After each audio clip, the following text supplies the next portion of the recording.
alam mo, inaantay ko pa rin yung panahon na makita kong sila mismo humingi ng tawad.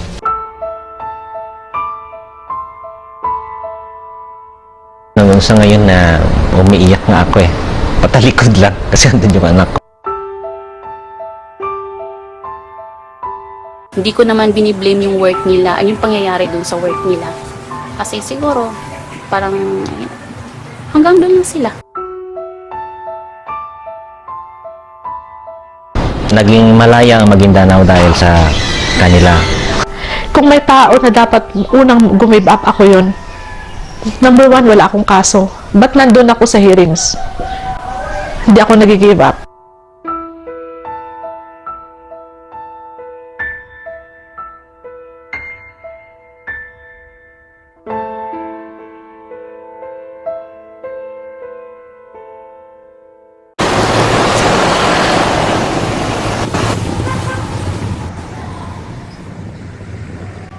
Reyna Femomay Castillo knows her father is dead.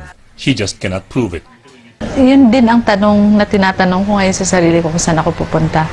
Kasi hindi pa nakikita ang tatay ko. Yung sinasabi ng iba na baka buhay, wala na akong maibigay na porsyento na buhay pa siya. Kasi 1 taon na. Reynaldo Bebot Momay was a photojournalist of the Tacurong Midland Review, one of 32 journalists who accompanied the party of Esmel Mangudadatu to the election office. Mangudadatu was running for governor of Maguindanao province, a direct challenger to the entrenched Tampatuan clan. The convoy never made it. 57 bodies were recovered. Momay, the 58th victim, was never found. 1 year later, Reynaldo Momay is not yet legally dead. Under Philippine law, the missing are only considered dead after 4 years. Sabi nga nila, grabe yung case mo, talagang hindi ko, kung kami siguro binigay sa'yo ng Diyos yan kasi alam niya kakayanin mo. Kung magsisigaw ba ako, kung magwawala ba ako against the government kasi wala silang ginagawa. Meron ba? I mean, anong example may ipakita ko sa mga anak ko? Sila may Ayun eh, oo, yung mga anak ko, pag nakikita lang umiyak ako, umiyak yung mga yan. Kaya iniiwasan ko as much as possible. Kasi yung mga anak ko sa akin kumukuha ng lakas. The family has tried everything to find the father's body. A month after the massacre, we found them with police searching a remote cornfield in Ampatuan town. It's been 40 days since the Ampatuan massacre, but still, authorities are still looking for more bodies in the environs of Ampatuan town. Several miles from the massacre site, we found a shallow grave. The smell of death was in the air. Someone had died violently here, but someone had dug up the body again, adding yet one more mystery to this troubled land. Kasi nung first month na nangyari yun, hirap na hirap ako sa mga bata. Yung bunso ko, sabi niya, dati gusto niya maging piloto para itour niya ako around the world. Then after, nag-change yan. Sabi niya agad, gusto ko yung maging piloto para bombahin ko ang Sharif Agwak. Grace Morales lost her husband Rosel and her sister Marites Cablitas, both working for the General Santos-based weekly News Focus. Rosel left behind 3 daughters. The eldest is 11-year-old Nicole, who now dreams of becoming a lawyer for only one reason. Bakit abogado? Wala siyang patutan. Noong una kasi pag tinatanong mo sila tungkol sa nangyari, hindi yan sumasagot, lumalayo yan. Lumalayo sila, yung bunso, tinatakpan yung tenga, tatakbo yan. With 14 casualties, the General Santos City media community suffered the most deaths from the massacre. This small room in the RPN building in General Santos was the office of the newspapers Saksi, Sok Sargent Today, and News Focus. The publishers of all 3 newspapers died in the massacre. These days, the room only echoes silence. Malaki rin yung epekto, sir, kasi naman sila, grupo sila kung kumilos. Nung nawala sila, parang malaking kawalan din dun sa media organization ng Jansan. Long after the dead had been buried, the casualty list continues to grow. The latest, the Marbel-based weekly periodico Ini, lost 5 staff members in the massacre. The paper struggled for another 6 months before the publisher finally called it quits. Mahirap talaga. Ang hirap yung pag after na nangyari doon. Walang income, 1 buwan walang income. Eh, hindi ko nagpalabas walang income. Kasi nagagawa ko ng balita, palaging minsan mag-utulala na lang ako eh. Minsan ma-text ko ba ako? Oh, patay na pala ito. Nagte-text na kayo tapos na Oo, bigla na, oy, patay na pala ito si Kwan. Kasi biglaan, hindi ako, hanggang ngayon hindi mo makuha na patay na ba? Meron nga ako, nagamotor ako ba? Hinabol ko. O si Kwan yun, si Joel Parcon yun eh. Talagang, katalikod talagang siya. Uy, patay na pala yun si Joel. In the same town, Rick Cachuela mourns the loss of his brother Hannibal, a reporter for Punto News. Nakakaawa ang tingnan yung mga bangkay. Makikita mo talaga sa kanila yung talagang masakit yung talagang nangyari sa kanila, yung mga reaksyon na mga itsura. Kung maalaala ko yung ganong sitwasyon hanggang sa ngayon na umiiyak nga ako eh. Patalikod lang kasi andun yung anak ko. If anything, the massacre has galvanized the media community. After the murders, journalist groups all over the country started organizing families of the victims. It was the biggest mobilization of media men in a country long considered one of the most dangerous places in the world for journalists. Cachuela is president of Justice Now, one of several groups of families fighting for justice. Kung magkaroon na lang kami ng kanya-kanyang lakad sa hinarap namin problema, baka kung ano pang mangyari. At mas maganda ang naging output itong Justice Now kasi kung every month na magkita-kita kami, magkaroon kami ng regular meeting noon na kahit papaano nagkukumustahan kami, kahit papaano yung iba nagsisimula na ring ngumiti, tumawa at magbiro. In the last year, many other groups have pitched in to help, providing everything from legal services to trauma counseling to financial assistance.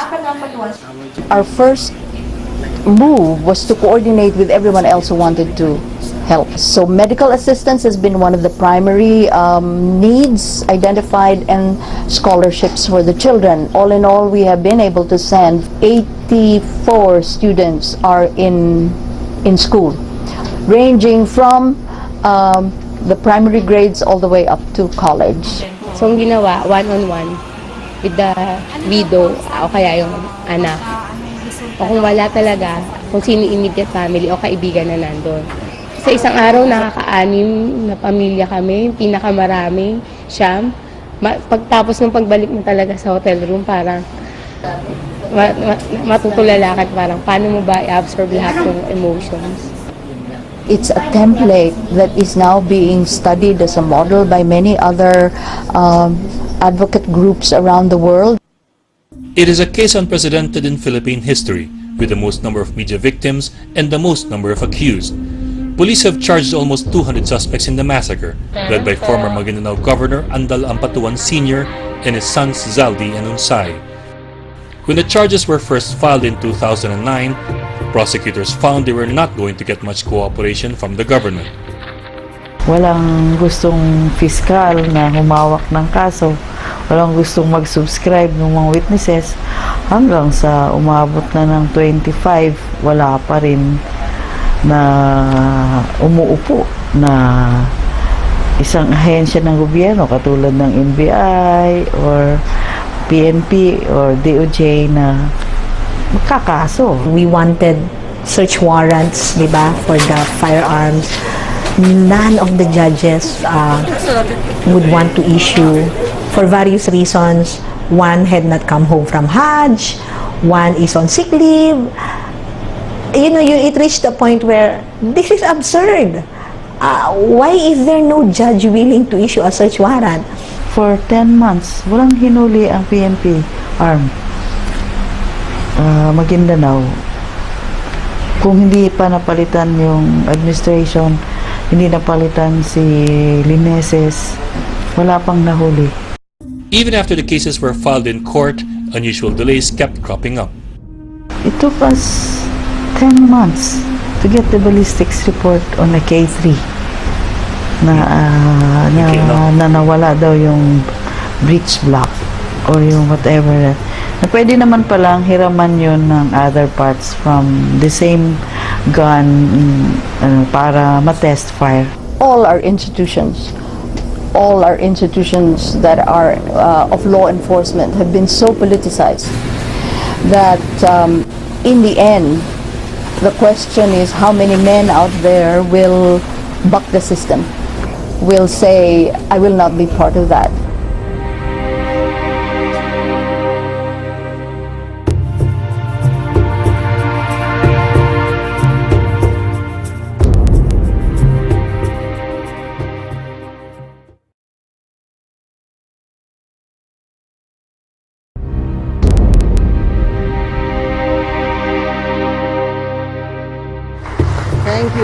For a full decade, the Ampatuans were staunch political allies of then-President Gloria Arroyo, guaranteeing the administration improbable victories in 2 national elections.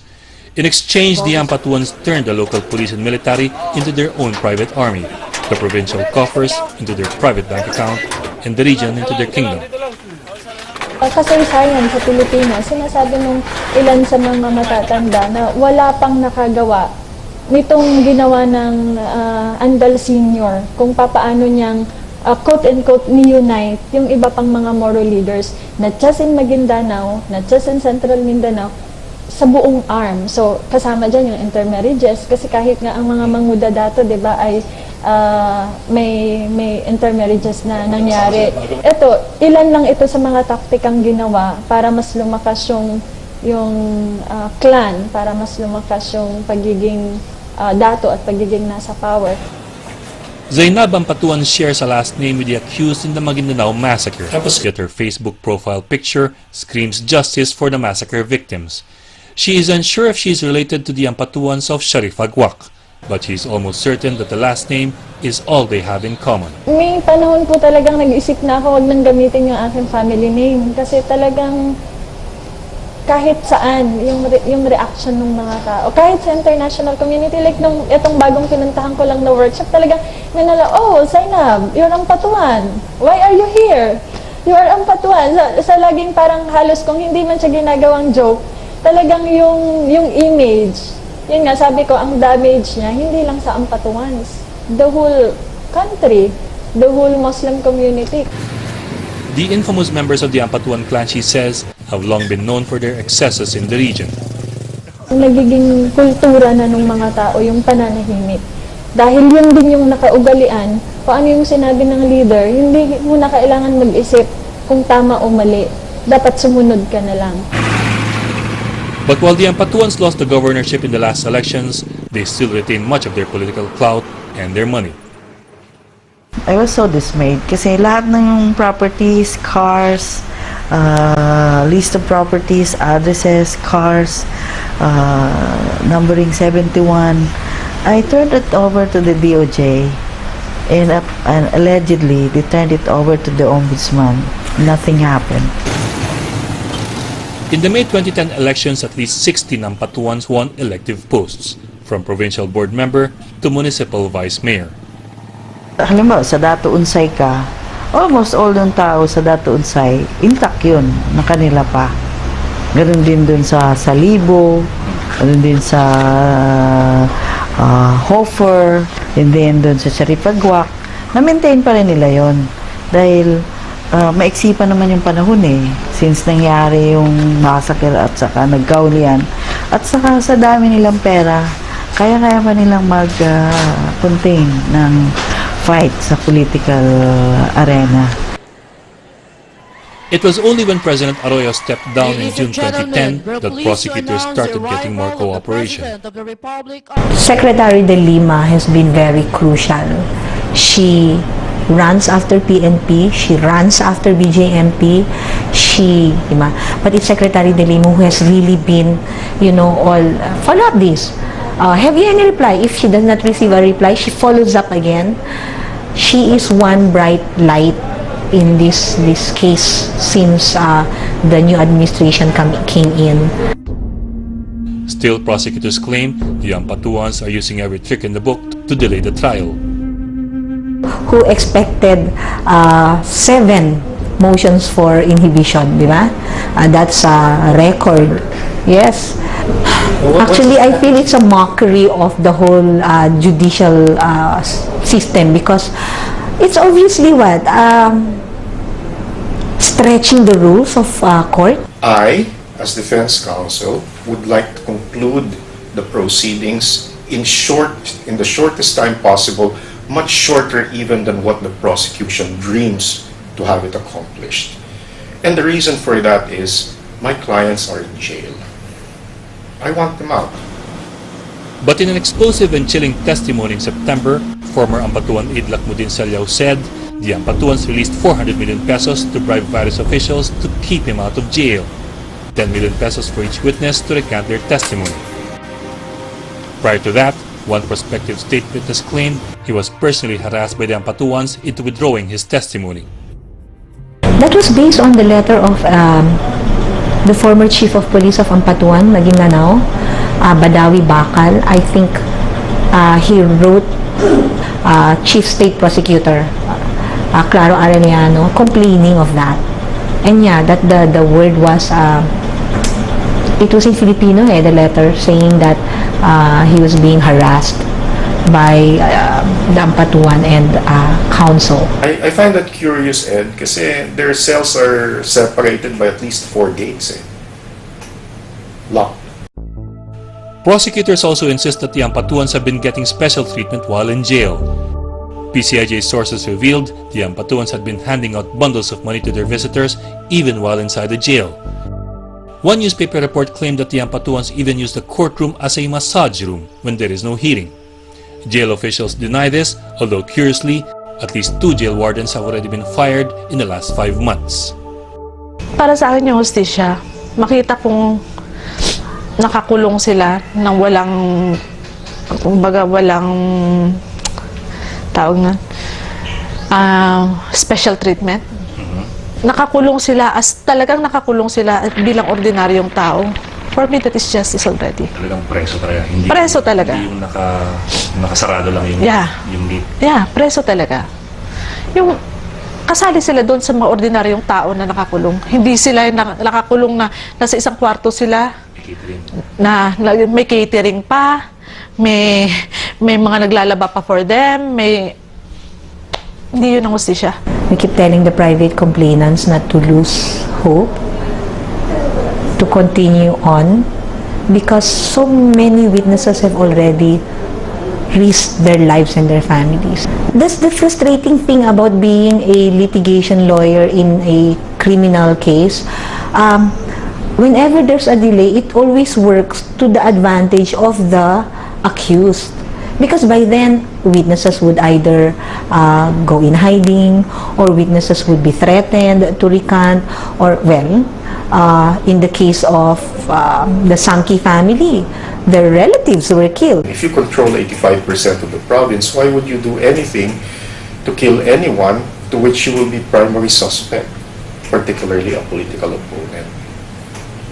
When winning would probably be a walk in the park, with you holding 31% of the 34 municipalities. While the court case grinds on, families of the victims have tried to move on. Many have undergone counseling.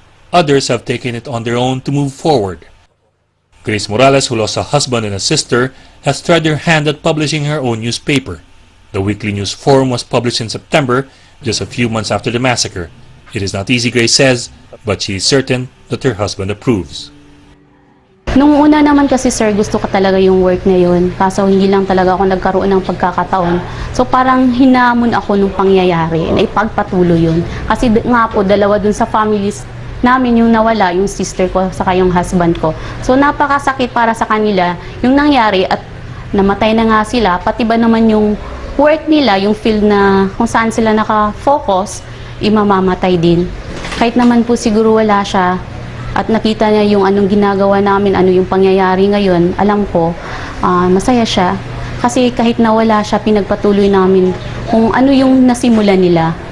At alam niya at alam ko, nakakayanin namin yun. Maritesa's daughter Danica is now a columnist in Grace's newspaper. For a time, she resented the pleas of her late mother to follow in her footsteps. But now she steps forward on her own. Kasi yung buhay pa yung mama ko, gusto talaga niya yung sumunod ako sa yapak niya. Gusto niyang maging journalist talaga ako.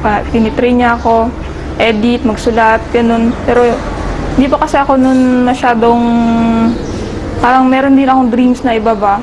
Pero nung simula nung nawala na yung mama ko, doon ko lang na-realize na dapat pala yun yung sundin ko kasi gusto yun ng mama ko at mas masaya siya kung yun yung gagawin ko.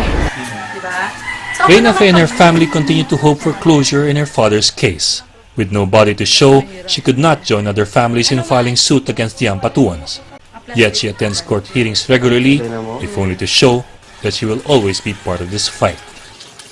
Ang pinangahawakan ko na lang ngayon pag nagkaroon ng hustisya yung 57 cases. Kasi pang 58 yung tatay ko eh. Isa pa yan, pinaglalaban ko yung number.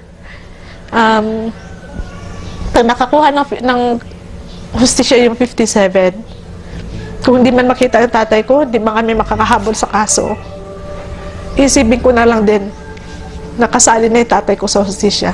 Sabi nila, gusto daw nila mag-give up kasi nakakapagod. Sabi ko sa kanila, kung may tao na dapat unang gumive up, ako yun. Number one, wala akong kaso. Ba't nandun ako sa hearings? Hindi ako nag-give up. Ako yun dapat, hindi kayo. Kung ako lang, lalaban ko talaga ito hanggang sa katapusan, no? Sa korte, no? Kung ano mang magiging desisyon ng korte. Kasi gusto ko rin mayroong mangyari ng pagbabago sa larangan ng justice system natin. Siguro ito na yung isang pinakamatibay na magiging ehemplo o sandigan sa pagbabago na yon. Naging teacher din ako ng Notre Dame ng Tacorong. And nung nag-visit ako dun one time, I was in the registrar's office. Nung kasagsagan, bago pa nangyari yun, may apo din, kamag-anak din na Ampatuan na naging former student ko sa isang subject. Sabi niya sabi ko, ba't nandito ka? Sabi niya, ma'am, kasi kukunin ko yung transcript ko. Sabi ko, bakit? Ma'am, titigil muna ako ng pag-aaral or baka lilipat ako. Sabi ko, bakit? Ano problema? Ma'am, kasi di ba kamag-anak ako ng mga Ampatuan. Sabi ko, saan ang problema? Sabi niya, ma'am, kasi lahat kami natatakot baka patayin kami lahat. Kinausap ko yung bata, sabi ko sa kanya, alam mo, umiyak ako sa harap niya. Sabi ko, nagagalit ako ngayon dahil titigil ka. Kasi darating yung panahon na wala kang pinagkaiba doon sa mga kamag-anak mo. Kasi wala kang natapos. Sabi ko, ako personally, biktima ako pero hindi ako galit. Kasi, ba't ako magagalit sa'yo? Wala ka namang kasalanan. Alam mo yung bata, nakita ko, yumakap sa akin, umiyak. Sabi niya, ma'am, thank you. Sabi ko, hindi ako galit sa'yo. Sabi niya, pero kailangan kong gawin mo kasi delikado yung buhay namin dito. It was such a huge example of impunity. I mean, the whole problem of attacks and threats against journalists lie in the culture of impunity. The fact that people can do whatever they want without having to answer for it, and without ever fearing that they will be held accountable for whatever it is that they did. Habang may mga taong nandyan sa likod natin tumutulong, dapat hindi tayo tumigil, dapat hindi tayo give up. Kasi kung sila nga, wala silang kamag-anak doon, hindi sila give up sa pagtulong sa atin. Tayo pa. Sabi nga ng isa sa mga kamag-anak ng mga manggagawa na huwag nyo sanang isipin na iba kayo sa amin, yung mga pamilya na namatayan, no? Sana isipin nyo na parehas rin tayong namatayan sa Maguindanao. Kaya naging malaya ang Maguindanao dahil sa kanila. I hope the President realizes that because his administration is going to be judged by this case.